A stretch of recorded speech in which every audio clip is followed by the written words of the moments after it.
The second topic we're going to get into today for our forward roll class is the mechanics behind the actual movement pattern. So we're going to break it down step by step, talking about how you should be forward rolling correctly so that you stay safe and can have the most fluid, successful roll possible. Okay, so let me show you real quick what a forward roll looks like. Here we go. All right, so there's a forward roll. If you've watched any kind of gymnastics, you've probably seen it before. But now let's break it down step by step so you actually know what's happening.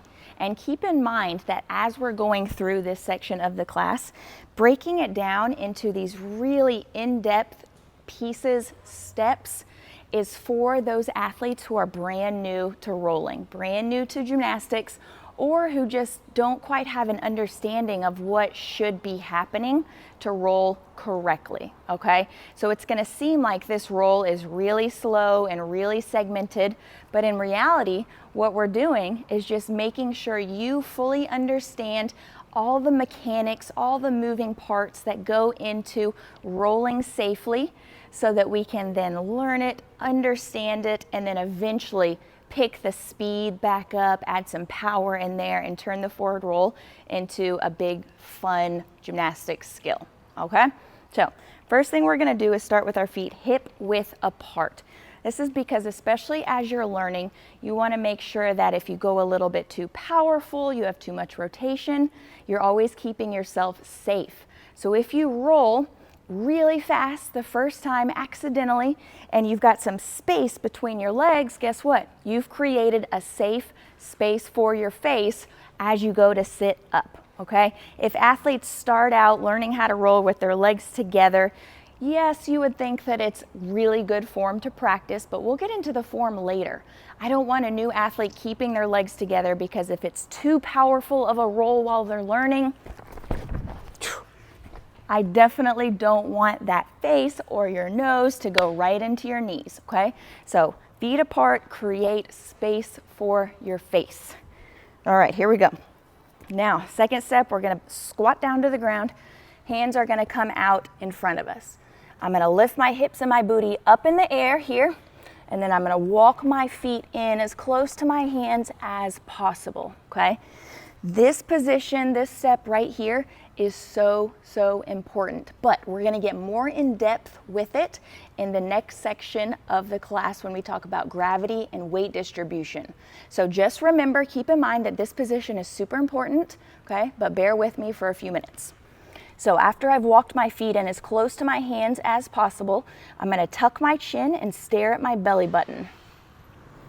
Okay, this is gonna start to round the shoulders, round the upper back so that as I do begin to roll, it's a nice, fluid, smooth melt into the floor versus having a straight spine. My head is neutral and that just puts my head and my neck at risk for injury, right? We wanna get into a really tight tucked position. Think of how an armadillo rolls, okay? Be the armadillo, get into as tight of a ball as possible so that everything stays safe and you roll as fluidly as possible. All right, so I've walked my feet in, I've tucked my chin, and now I'm going to initiate the roll by gradually, strictly bending my elbows here.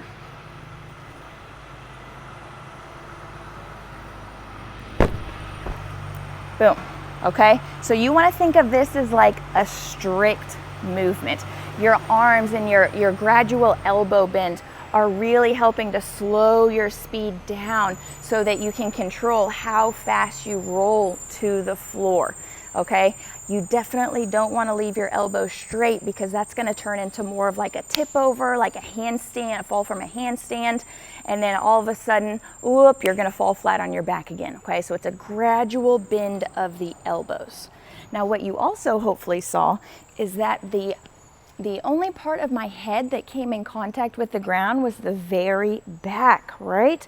So a common question I get with forward rolls is, how do I do this safely? I feel like I'm gonna hurt myself. Well, usually when that's the case, people feel like that because their head and their neck are so exposed and vulnerable because they're in the wrong position. When you tuck your chin in and stare at your belly button like we talked about, it will actually tuck your head into your caved, your rolling position, so that as we go to roll, you're rolling completely over your head, over your neck, so that your head isn't actually touching the floor, okay? We're completing the full roll before the back of your head actually comes in contact, and it's just very, very gently, okay? So let's just focus on that piece right there really quick, and then we'll take another look at the full forward roll. So I'm gonna start halfway through already. You're gonna see how I tuck my chin and my head stays nice and secure in my rolling position. And look at that, boom. Now I can roll super smooth, super easily, super safely, okay? Good. Last but not least, standing up. So as you roll past your head, you're smoothly melting down to the floor. In order to stand, you want to think of pulling your heels into your booty super tight, and then it's a sit up using your core, using your abs, trying to get your shoulders over the front of your toes, because that's going to help us shift your body weight forward over your feet so that you can actually stand. So take a look at my feet in relation to my booty as I roll, and then shift or sit up, getting my shoulders over my toes. And then we stand, okay? On the contrary, if your feet are too far in front of you, you're not able to pull your heels into your booty very close, think about what's going to happen in regards to being able to stand up. You can't do it, right? Because the goal to be able to stand up from a roll is being able to shift your body weight forward over your feet so that you can stand. And if your feet are too far out forward, we can't shift that body weight forward, which means you're always going to fall back down on your booty, okay? So pull the heels into the booty, sit up using the abs and the core, shift those shoulders over the toes, and you're going to find it's pretty simple to be able to stand up from a roll. So let's take a look at the full beginner forward roll, step by step, and then I'll show you what it looks like a little bit faster. Feet hip width apart, squat, hands forward, booty up. Walk the feet in, tuck the chin, stare at the belly button, gradual strict bend of the elbows, heels to booty, and stand. Boom, okay? Now if we add a little bit more power to it, which we'll get into more in depth with our progressions, it's gonna look just a little bit faster, okay?